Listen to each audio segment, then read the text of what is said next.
Só colocar no congelador de novo, vai cristalizar um pouco, mas... Vai ficar bom. Cara, eu posso trazer uma treta aqui com a galera de criptomoeda? Cara, assim, eu vou ficar em cima do muro, então pode ficar à vontade. Porque a minha resposta normalmente é depende. Boa. E cabe em tudo aí, depende. Se tiver, é a minha resposta. Tá igual o Pablo Marçal. Começa com como. Aí você responde, depende. Depende. Não, que a galera de criptomoeda costuma dizer que...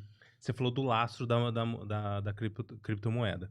Né? Depois você explica um pouquinho o que é lastro para o pessoal entender. Tá. Né? O pessoal da criptomoeda diz que o lastro do nosso dinheiro antes era em ouro. Hoje é na confiança da palavra de políticos. Tá certo. Calma, é pro cara responder como tá certo. Tá vendo? O cara que manda 9 minutos de áudio falou que tá certo alguma coisa. Foi sim, rápido, né? Entendi. Senta aqui, poxa. Brincadeira aqui. Cara, assim, Não, eu não quero te colocar numa saia justa. Não, mas isso é bacana. Porque, assim, risco tá ligado à confiança. Então, quão forte é o lastro, é o quão forte ou quanto menos risco aquilo. O que é lastro? Lastro é a base, é o que você tem ali para dar sustento àquilo que você tá fazendo. É como se fosse um alicerce de uma casa. Uhum. Então, você vai fazer uma casa, você vai com pedreiros aí, sabe que você tem que fazer a massa, fazer a curagem e tal, tem os tempos, tem as técnicas. Se aquele alicerce estiver bom, você pode subir uma casa ou um prédio que não vai cair. Então, o lastro, ele eu faço essa analogia, não é bem isso, mas é como se fosse o que garante aquela operação financeira. Então, por exemplo... Há anos atrás, o que garantia? Há anos atrás. Quando a moeda foi criada, a moeda literalmente, lá atrás, era o valor em ouro. Era peso. Peso de metal. Do metal. Bom, então assim, ela era feita de ouro, depois ela foi banhada a ouro, e aí foi perdendo. E aí foi entrando a especulação. Então lá atrás a moeda que era peso de ouro, que era a moeda de troca, então você tinha lá batata, quantos de peso de ouro? Tinha, beleza. E aí aquilo foi perdendo, aí aquilo foi o governo garantindo o poder de compra daquilo. Mas ainda assim era baseado no ouro. Porque tinha composição de ouro, não era mais puro, mas tinha ouro. Entendi. Né? Algumas moedas ainda trazem, nosso real, a moeda de real ainda tem o dourado, tem muitas moedas que tem o dourado na sua composição para trazer essa sensação de valor, tá? Mas, assim, o que é a moeda? A moeda é uma troca. Assim como qualquer negociação, é uma troca. Eu vou te dar uma nota de R$100, o que você vai me dar em troca? A partir do momento que isso está funcionando, a moeda tem confiança, tem valor. A hora que isso para de funcionar, ela não tem valor. Então, por isso que a confiança do governo e do país e da sociedade econômica, no caso de uma União Europeia, por exemplo, é a confiança que esse mercado tem para dar valor à moeda.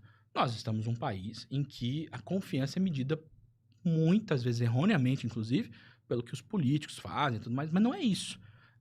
Nós... Brasil, quão confiante ou com confiança nós passamos para o mundo. Os políticos são uma ponta disso, mas os políticos não representam tudo. São as empresas, a capacidade produtiva. Se a moeda estiver lá fora, a hora que precisar voltar com essa moeda, consegue comprar a inflação. Então, é muita coisa, é complexa. Mas, no final das contas, a palavra que simplifica isso, confiança. O quão confiança nós passamos. Tá? Então, porque tem países que emitem moeda e causam inflação. O Brasil já fez isso no passado, vizinhos estão fazendo isso agora e estão dando ruim. Então, você emite papel, você põe mais dinheiro, você causa inflação e você não adianta nada. Então, o papel não tem valor. E sim o que você pode trocar com esse papel. Tá? Então, eu posso comprar com R$100 um pão? Posso, vai sobrar, ok. Posso comprar? Então, é isso. E aí é o quanto confiança. E a confiança está na capacidade produtiva. E, neste momento, o Brasil tem uma boa capacidade produtiva. Os trancos e barrancos, vamos falar da política aqui, mas assim, mas a capacidade produtiva existe. Então, a nossa moeda tem peso, tem valor. Apesar de quem é o presidente. A ou B, não importa. Contanto que faça um bom trabalho, tá tudo bem. A ideologia e tal, a gente não entra. Eu ensino isso na minha casa. Agora, o resto, ele tem que fazer um bom trabalho enquanto gestor É isso que a gente tem que buscar, né? E a confiança é com base no povo, base no país, o risco do país. E à medida que isso vai se perdendo, a moeda perde o valor. Então, aí entra na pergunta, então é melhor pegar dólar. Depende. Os caras quase entraram em guerra esse dia pra trás aí. E aí? E se entra em guerra, como é que fica? Entendeu? Então, a pergunta depende, ela cai muito, tá? Ele colocou o depende, né? Você é muito Depende. bom. Depende. Porque é muita coisa que pode acontecer. O mercado financeiro... Ó, É. tá bom, obrigado.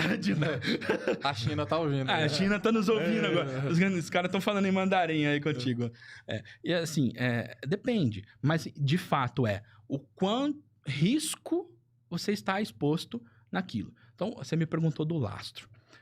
Existem investimentos, por exemplo, que eu citei alguns aqui, LCI, LCA, CRI, CRA, que são investimentos que o dinheiro ele tem uma finalidade específica para aquele banco receber. Por exemplo, um CRI, um CRA, um LCI, um LCA, um CDB, são letras, são papéis que o banco recebedor, que o banco emissor desse papel tem que fazer uma coisa em específico.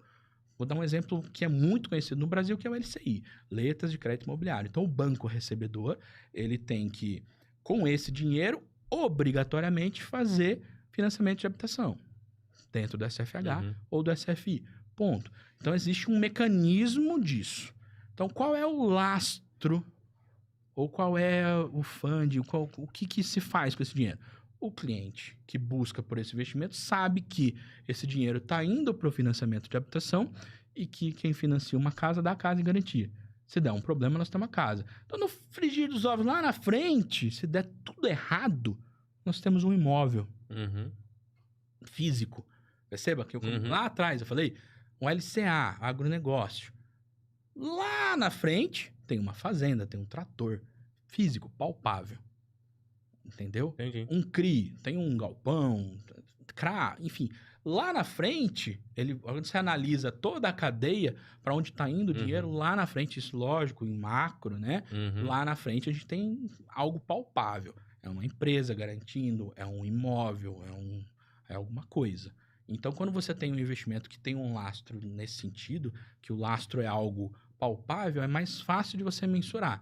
Quando você tem investimentos que você pega uma empresa que está emitindo debêntures, que você está dando à empresa em garantia, ok, mas quando não tem a garantia de fato, é uma garantia de aval, uma garantia mais fácil ou mais menos garantida, né, menos válida, você aumenta o risco dessa operação, então tem que ter um retorno melhor. Então, basicamente, assim, não sei se eu me fiz muito claro, mas se tiverem dúvida, pode perguntar, mas é mais ou menos isso. O que garante essa operação financeira, mais ou menos isso.